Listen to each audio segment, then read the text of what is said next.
Hello my dear friends and teachers. आज मैं आपके लिए एक बहुत अच्छी फेलोशिप के बारे इंफॉर्मेशन लेके आई हूँ। हम चलते हैं ICSSR.org डॉक्टरल फेलोशिप के वेबसाइट पर। अब ये देखिए, आपको पता है ICSSR क्या है? अगर आपको नहीं पता है तो आप इसके बारे थोड़ा पढ़ सकते हैं। और मैं जैसे नेट सेट को पढ़ाती हूँ तो नेट सेट के ये बहुत बार इसके ऊपर क्वेश्चंस आ चुके हैं। और जब हम हायर एजुकेशन में हैं तो हमें याद रखना चाहिए कि ICSSR है क्या और इसके हमें क्या बेनिफिट्स है। तो सबसे पहले देख लेते हैं यहाँ पर Indian council of social science research. मैं नेट सेट को मेंटोर करती हूँ, इसलिए मैं हमेशा बोलती हूँ अ, पढ़ रहे हो तो जब आप अच्छे से उसको पढ़ लीजिए। ICSSR का फुल फॉर्म क्या है? कल हमें पता ही नहीं होगा इसका फुल फॉर्म क्या है, ठीक है? तो यहाँ पर देखिए, अगर आप इसकी मेन वेबसाइट पर जाते हैं, मेन होम पेज पर, तो यहाँ पर लिखे call for applications for ICSSR senior fellowship, call for applications for ICSSR post doctoral fellowship. और चलिए हम इसमें से पोस्ट डॉक्टोरल वाला देख लेते हैं। ICSSR invites applications from Indian scholars under its postdoctoral fellowship scheme for the financial year 25-26। तो सबसे पहले याद रखिए ये सिर्फ इंडियन स्कॉलर्स के लिए, ठीक है? और ये कौन से ईयर का है? 25 और 26 academic year. The candidate shall submit an online application on the ICSSR website from 3rd October। तो ये कल ही हमारे पास अपडेट आया है। Last date for online submission है, तो ये ऑनलाइन एप्लीकेशन जो करनी है वो कल स्टार्ट हुई है और मंथ एंड 31 अक्टूबर तक रहेगी। Applicants are required to read the guidelines carefully. कह रहे हैं आप गाइडलाइंस को पढ़ लीजिए before submitting their online application. The research proposal, तो आपको रिसर्च प्रपोजल बनाना है, should be submitted only in the format attached with the application form. तो जब आप ये चेक करोगे एप्लीकेशन फॉर्म के साथ उन्होंने फॉर्मेट भी दिया है रिसर्च प्रपोजल का, और उसी फॉर्मेट में आपको बनाना है अपना research proposal. No separate research proposal is to be attach, तो वही फॉर्मेट को आपको यूज करना है और सेपरेट अपना रिसर्च प्रपोजल अटैच नहीं करना है। Applicants are also advised to apply well before the last date in order to avoid last moment rush। मतलब लास्ट मिनट आपका वेबसाइट क्रैश हो गया, फॉर्म नहीं भरा जा रहा है, कुछ भी रीजन हो सकते हैं, तो कह रहे हैं आप लास्ट डेट के लिए वेट नहीं कीजिए, पहले ही फॉर्म भर दीजिए। The application can be filled either in English और हिंदी। तो उन्होंने बोला इंग्लिश और हिंदी में आप भर सकते हो, और आपको फॉन्ट भी दिया है, ठीक है? तो एफिलेटिंग इंस्टीट्यूशन शैल फॉरवर्ड एप्लीकेशंस। अब ये एफिलेटिंग इंस्टीट्यूशन क्या है आगे पढ़ेंगे तो समझ आ जाएगा। Shall forward application of only of those candidates who fulfil the minimum eligibility criteria. तो कह रहे हैं जो एफिलेटिंग इंस्टीट्यूशंस होंगे वो उन्हीं कैंडिडेट्स का एप्लीकेशन फॉरवर्ड करेंगे जो मिनिमम एलिजिबिलिटी क्राइटेरिया को फुलफिल करते हैं, और वो फेलोशिप के बारे में उन्होंने यहाँ पर बता दिया, ठीक है? तो guidelines for post doctoral fellowship है यहाँ पर। guidelines for research proposal format of research proposal, forwarding letter by the supervisor, forwarding letter by the affiliating institution, letter of college's affiliation, और यहाँ पर contact details है। तो यहाँ पर क्लिक कर लेते हैं गाइडलाइंस। अब देखिए गाइडलाइंस काफी डिटेल में है, तो अगर मैं ये आपको एक्सप्लेन करने लगती हूँ तो बहुत बड़ी वीडियो बन जाएगी, बट हम यहाँ पर चेक कर लेते हैं। देखिए ये ऑलरेडी मैंने आपको बता दिया है, इसको थोड़ा जूम कर लेती हूँ मैं। पोस्ट डॉक्टरल पहले इंट्रोडक्शन जो अभी तक हमने पढ़ा है, फिर post doctoral fellowships for the financial year 25-26 shall be awarded in the following areas of social sciences. देखिए ब्रॉड डोमेन्स उन्होंने दिए और उसमें प्रायोरिटी एरियाज दिए आपके पास। इकोनॉमिक्स डेवलपमेंट स्टडीज, उसमें आप देख सकते हैं प्रायोरिटी एरियाज क्या दिए, मतलब आप इन टॉपिक्स पर रिसर्च कर सकते हैं सोशल साइंस के अंदर। सेकंड आपके पास मैनेजमेंट है, तो जैसे कि मैं मैनेजमेंट और कॉमर्स से हूँ, तो मैनेजमेंट के प्रायोरिटी एरियाज है financial management, human resource management, CSR, programs and business ethics, technology and management, organizational behavior, sustainability and management, human capital innovation and management, corporate governance and inclusive development। फिर हमारे पास है commerce, trade and commerce, fintech and fintech based solutions, financial literacy and digital financial systems, digital assets and governance, financial inclusion. फिर broad is okay sorry commerce में और भी e commerce, taxation reforms and ease of doing business. Sociology social work है, development and empowerment of vulnerable sections of society, food and society, ऐसे बहुत सारे आप पढ़ते जाइए। सोशियो एंथ्रोपोलॉजी उनके प्रायोरिटी एरियाज, फिर कल्चरल स्टडीज है उनके प्रायोरिटी एरिया, संस्कृत स्टडीज है, सोशियो फिलोसॉफिकल स्टडीज है, फिर है सोशियो लिंग्विस्टिक्स, जेंडर स्टडीज है, health studies, public health, political science, international relations, जियो पॉलिटिक्स। आप ये जब पढ़ रहे हो तो आपको रिसर्च पेपर के और अपने थीसिस के लिए भी आइडिया मिल सकते हैं। पब्लिक एडमिनिस्ट्रेशन, ठीक है। देखिए बहुत बड़ी लिस्ट है, यहाँ पर आप चेक कर सकते हैं। तो अभी फिलहाल मैं सब नहीं रीड आउट कर रही हूँ, तो आप देखिए आप जो उनसे जिसमें सुटेबल है, जो आपके लिए रेलेवेंट है, आप उसमें चेक कर लीजिए। ऑलमोस्ट देखिए लैंग्वेज स्टडीज 25, 26, 26, 27, 28, 29। अब एलिजिबिलिटी देख लेते हैं यहाँ पर क्या लिखा है इन्होंने। The researcher should be an Indian citizen, ठीक है, ये हमने पढ़ लिया है। Indian citizen and should not be more than 45 years of age on the last date. तो अगर अब 31 अक्टूबर तक आपकी एज 45 ईयर्स है तो आप ये अप्लाई कर सकते हैं, इंडियन सिटीजन, ठीक है। फिर लिखा है there shall be an age relaxation of 5 years, मतलब फिर 45 प्लस 5 ईयर्स फॉर किसके लिए रिलैक्सेशन है, फॉर शेड्यूल का, schedule tribes, person with benchmark disability candidates. और याद रखिए इन सबके लिए आपके पास हमेशा सर्टिफिकेट और प्रूफ्स होने जरूरी है। Scholar must possess a PhD degree at the time of application, ये पोस्ट डॉक्टरल है तो आपके पास पीएचडी डिग्री होनी जरूरी है। अप्लाई करने के टाइम आपको अवार्ड हो जानी चाहिए। And his her competence to conduct research must be reflected, तो उनकी पब्लिकेशंस भी चेक की जाएगी, ठीक है। तो आपके पास पीएचडी डिग्री और आपकी पब्लिकेशंस कितनी अच्छी थी वो भी देखा जाएगा। Researcher must affiliate himself herself to a public funded Indian university. अब रिसर्चर को अपने आप को किसके साथ जोड़ना है, public funded Indian university या deemed to be university या college having approved PhD program and ICSSR research institute, institutes of national importance approved by ministry, ठीक है, of education, government research institute. Fund shall be disperse to the selected through the, तो affiliating institution से पैसा मिलेगा, आपकी stipend जो भी पैसा आएगा, फेलोशिप का अमाउंट। तो रिसर्चर को इसलिए अपने आप को Indian university, deem to university, college जिसमें अप्रूव्ड पीएचडी प्रोग्राम है, या ICSSR research institute, institute of national importance which is approved by ministry of education, ऐसे रिसर्च इंस्टीट्यूट से जुड़ना जरूरी है, क्योंकि ये आपका एफिलेटिंग इंस्टीट्यूशन होगा, इसके थ्रू ही आपका प्रोसेस होगा। Sorry, the selected fellow has to work under the guidance of a senior social scientist, not below the level of an associate professor with proven research supervision experience and publications। तो जो fellow select हो जाता है मतलब candidate, उसको काम करना है रिसर्च का एक गाइडेंस में, किसके गाइडेंस में, सीनियर सोशल साइंटिस्ट। और ये सीनियर सोशल साइंटिस्ट कौन रह सकते हैं, not below the level of an associate, मतलब वो एसोसिएट प्रोफेसर होने चाहिए और उनका प्रूवन रिसर्च सुपरविजन एक्सपीरियंस और पब्लिकेशंस भी होना चाहिए। Supervisor should be a serving faculty in the affiliating, तो जब भी हमने ऊपर देखा एफिलेटिंग इंस्टीट्यूशंस, इन सब में उनका जॉब होना चाहिए, मतलब वो यहाँ पर जॉब कर रहे होने चाहिए। Selection of the supervisor is subject to the approval of ICSSR, तो आप नहीं सेलेक्ट करो, आईसीएसएसआर उनको अप्रूव कर रहा है। कैसे अप्लाई करना है, application will be invited through open advertisement on ICSSR website and social media platforms, ठीक है। तो एप्लीकेशन आ चुकी है। Candidate shell submit online application, the research proposal should be submitted only in the format attached with the application form. तो अब आपको submit करना online application, और रिसर्च प्रपोजल जो है वो आपको सबमिट करना है किस फॉर्मेट में, जो एप्लीकेशन फॉर्म में दिया हुआ, अभी देखिएगा, हम चेक करेंगे। नो सेपरेट रिसर्च प्रपोजल और copies of research papers are to be attached, ठीक है। तो सेपरेटली कुछ भी नहीं भेजना, उनके फॉर्मेट को ही फॉलो करना है। The research proposal should either be Hindi or English. One applicant can submit only one application under postdoctoral fellowship. However, he/she can apply separately for another scheme. इस स्कीम के लिए आप एक ही बार अप्लाई कर सकते हैं। अवार्ड का प्रोसेस क्या है, procedure for the award of the fellowship will include evaluation and interaction, presentation of applications by the panel of subject expert. तो अभी बहुत सारे सब्जेक्ट्स है जैसे उसमें, तो प्रोसीजर कैसे होगा, आपको इवैल्यूएट करेंगे, आपसे इंटरेक्शन, प्रेजेंटेशन होगी, एप्लीकेशंस और वो पैनल के सामने होगी जो सब्जेक्ट एक्सपर्ट्स होगी, और मल्टीपल फेजेस, मतलब फर्स्ट राउंड, सेकंड राउंड, ठीक है।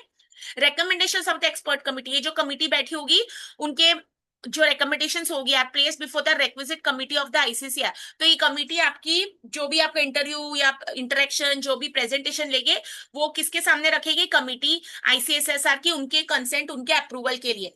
और the list of selected applications will be uploaded on ICSR website. तो एक बार अगर आप सेलेक्ट हो जाते हो तो आईसीएसएसआर की वेबसाइट पर आ जाएगा, only the selected candidates and their affiliating universities shall be informed individually. तो कह रहे जो सेलेक्ट हो जाएंगे उन्हीं को सिर्फ इन्फॉर्मेशन आती है, उनकी यूनिवर्सिटी को इन्फॉर्मेशन आती है इंडिविजुअली, अदरवाइज आप वेबसाइट पर चेक कर सकते हैं through a provisional award letter specifying the formalities and documents required for joining the fellowship, ठीक है।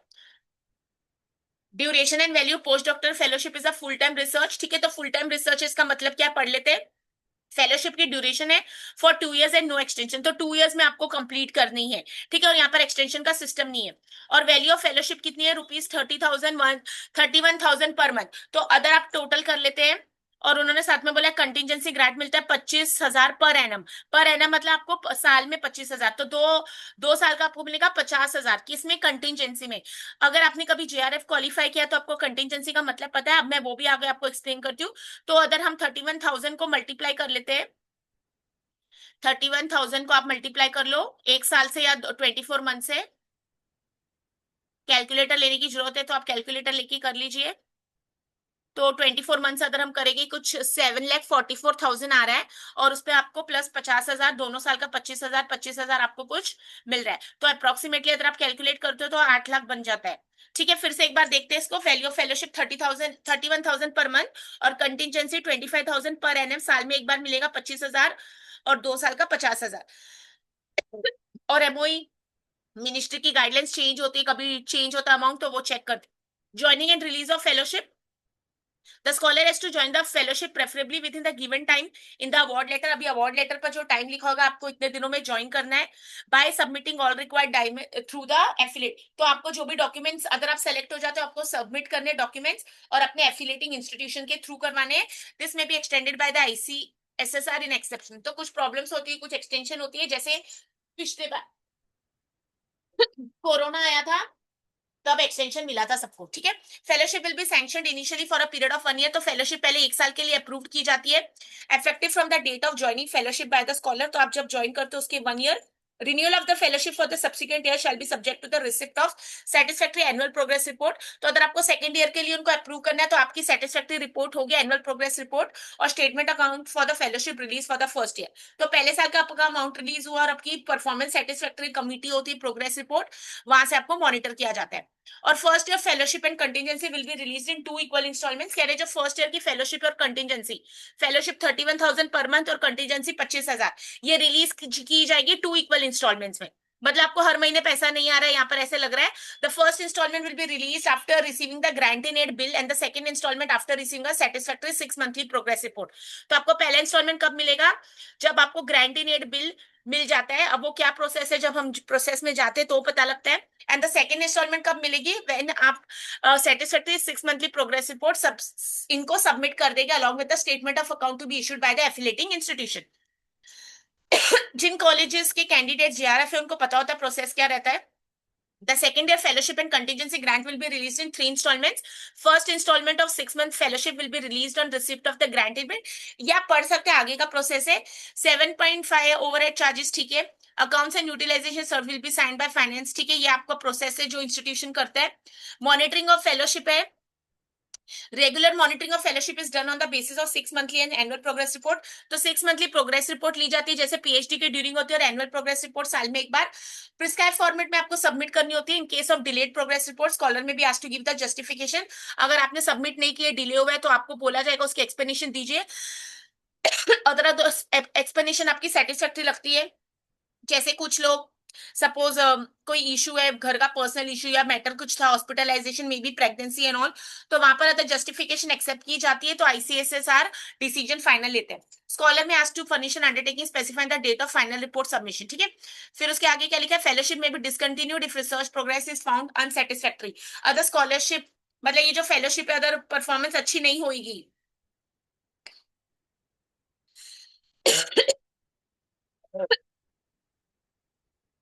ठीक है, तो फेलोशिप जो डिसकंटिन्यू हो जाएगी अगर आपकी अनसेटिस्फैक्टरी परफॉर्मेंस है, और अगर आपने रूल्स ब्रेक किए,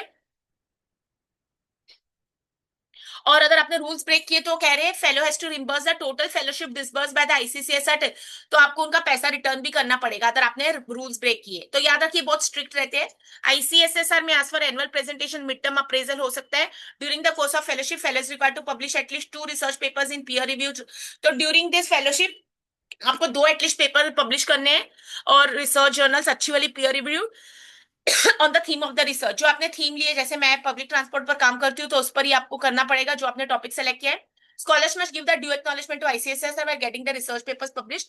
तो आपके पेपर्स जब पब्लिश होते हैं, आपको फंडिंग के लिए उनको एक्नॉलेजमेंट देना होता है कि आईसीएसएस आर फंडेड, ठीक है. Completion of fellowship, if a fellow leaves the fellowship within 1 year, he she has to submit a detailed progress report of the work done during the period, ensuring the final settlement of account by the affiliating institution up to the period of the fellowship. अगर आप 1 साल बाद छोड़ दे तो अपनी ये fellowship, तो आपको 1 साल की प्रोग्रेस रिपोर्ट देनी है. ठीक है. और however if a fellow leaves the fellowship after 1 year, he she may be asked to submit a final report on completion of the duration with in 1 year था. सॉरी, पहले वाले में वो बोल रहे हैं leaves the fellowship within 1 year, और अगर यहाँ पर बोल रहे हैं fellow leaves the fellowship after 1 साल होने के बाद, तो आपको final report on completion of the duration of fellowship without claiming fellowship of. तो आप जितना क्लेम कर सकते हो, जितना आपने यूटिलाइज किया है, बाद में आप क्लेम नहीं कर पाएंगे आगे का, क्योंकि आपने 1 साल में छोड़ दिए. If a candidate leaves the fellowship without completion, he shall will have to refund the entire amount of fellowship to the ICSSR within 3 months of end of fellowship. अगर आपने कंप्लीट किए बिना छोड़ दिए बीच में, तो आपको सारा अमाउंट रिफंड करना पड़ेगा आईसीएसएसआर को. तो ये जरा आप एक बार ध्यान से पढ़ लीजिए. अभी फिलहाल इसकी इतनी जरूरत नहीं हमें, बट पता होना चाहिए. The scholar is expected to submit the final report within 3 months after completion of the duration of the fellowship. However, extension for submission of final report may be granted on justified reasons without any additional financial commitment.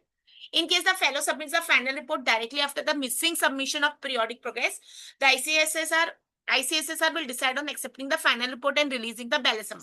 ठीक है, ये भी हम बाद में देखते हैं. On completion of the fellowship tenure, scholar should submit the following. आपका फेलोशिप जब हो जाता है 2 years, अब बुक लेंथ फाइनल रिपोर्ट देनी है आपको with the summary of the report. तो समरी होगी आपके 3000 से 4000 words, and 2 research papers published in peer review journals on the theme of research.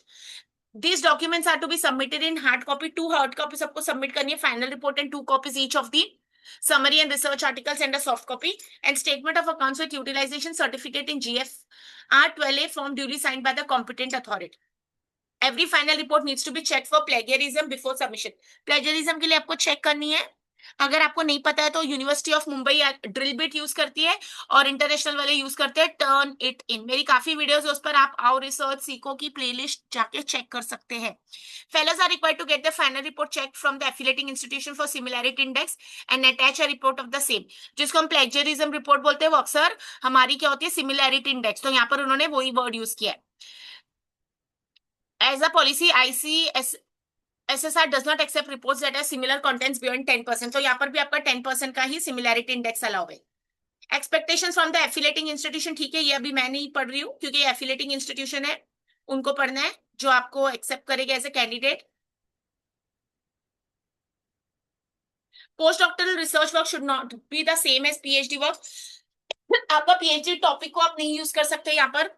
Contingency grant में भी यूटिलाइज. कंटीजेंसी ग्रांट क्या होता है, 25,000 जो साल का मिलेगा, book stationery computer related cost field work experience, या जो भी एफिलेटिंग इंस्टीट्यूशन से होगी वो आपको कंफर्म बताते हैं हमेशा, और आपको हर चीज का बिल रखना होता है. Copyright of the manuscript of final report will rest with the ICSSR. The ICCR reserves all rights to publish the fellowship report funded by it provided the work is recommended for publication. The scholars can get it publish themselves only after seeking permission. जो final report होगी वो कौन publish करेगा वो बता रहे. Scholar shall acknowledge ICSSR's support in all publications resulting from the research output.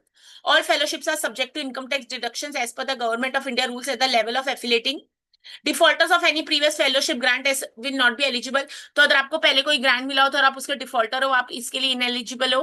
Fellow is not entitled for same fellowship more than once. मतलब आपने पहले अगर आईसीएसएसआर की फेलोशिप ली हुई तो आपको फिर से नहीं मिल सकती. While accepting any fellowship from ICSSR, a fellow should not accept any other fellowship or research project or regular. तो अगर आप इनकी फेलोशिप एक्सेप्ट कर चुके हो तो आप किसी और की, कोई फंडिंग एजेंसी की नहीं कर सकते. The research proposal final report of the fellowship cannot be submitted for the award of any university. आप किसी और को अपनी थीसिस ये सबमिट नहीं कर सकते हो. The change of supervisor and affiliating institute will be concerned only exceptional. ठीक है, ये तो बात की बात है. सेकंड, satisfactory progress report है. acceptance from the new affiliating institution consent letter, ठीक है.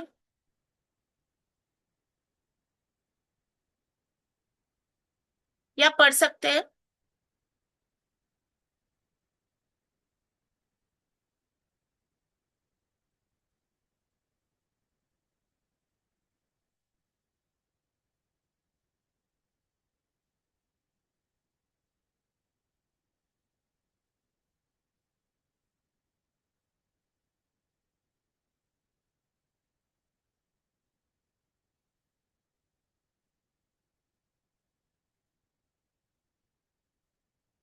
फॉर्मेट देख लेते हैं।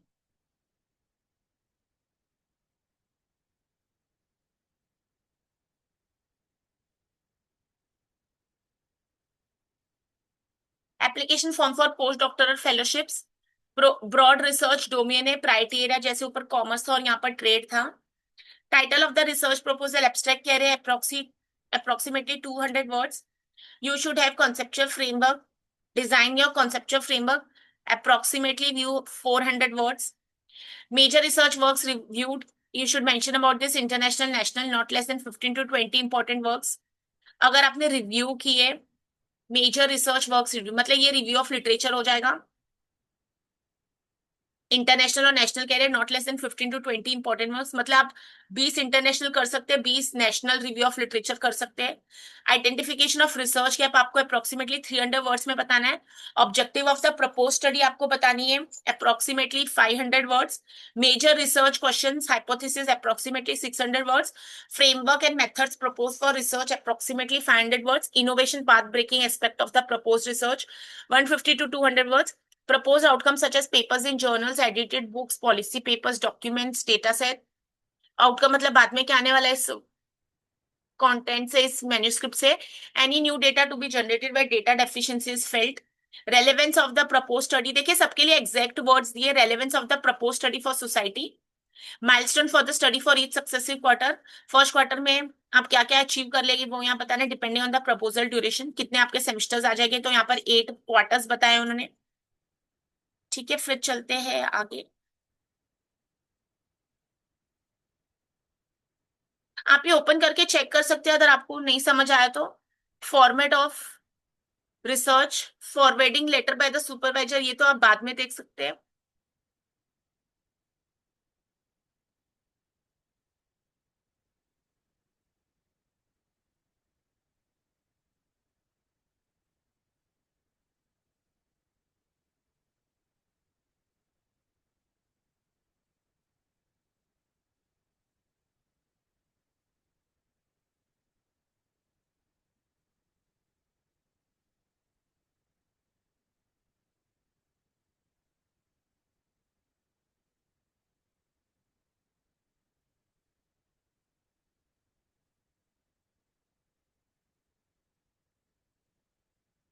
देखिए एक पॉइंट पढ़ लीजिए इसमें।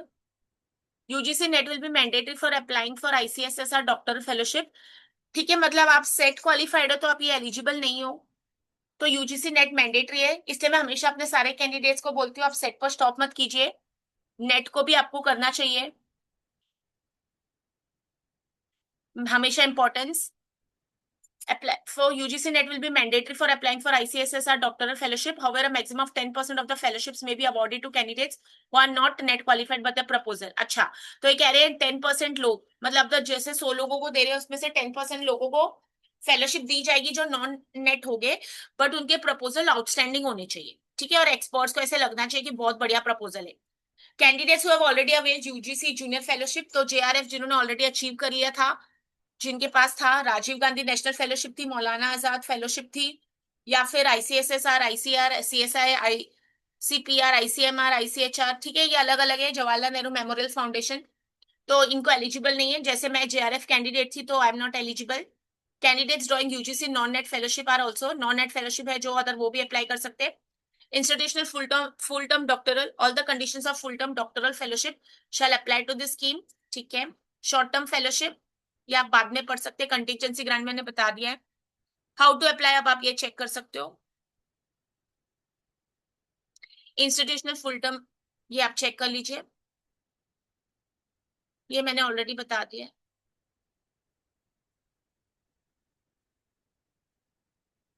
देखिए आप दोनों डॉक्यूमेंट्स ओपन करके चेक कर लीजिए, दोनों गाइडलाइंस पीडीएफ, और ये डॉक्टरल फेलोशिप की गाइडलाइंस है।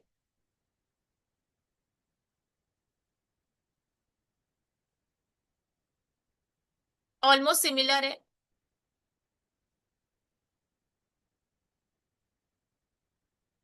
तो मैं आपके साथ ये लिंक शेयर कर देती हूँ, और आप मेरे चैनल से ऐसे जुड़े रहेंगे तो मैं आपको बहुत सारी इंफॉर्मेटिव चीजें शेयर करती हूँ।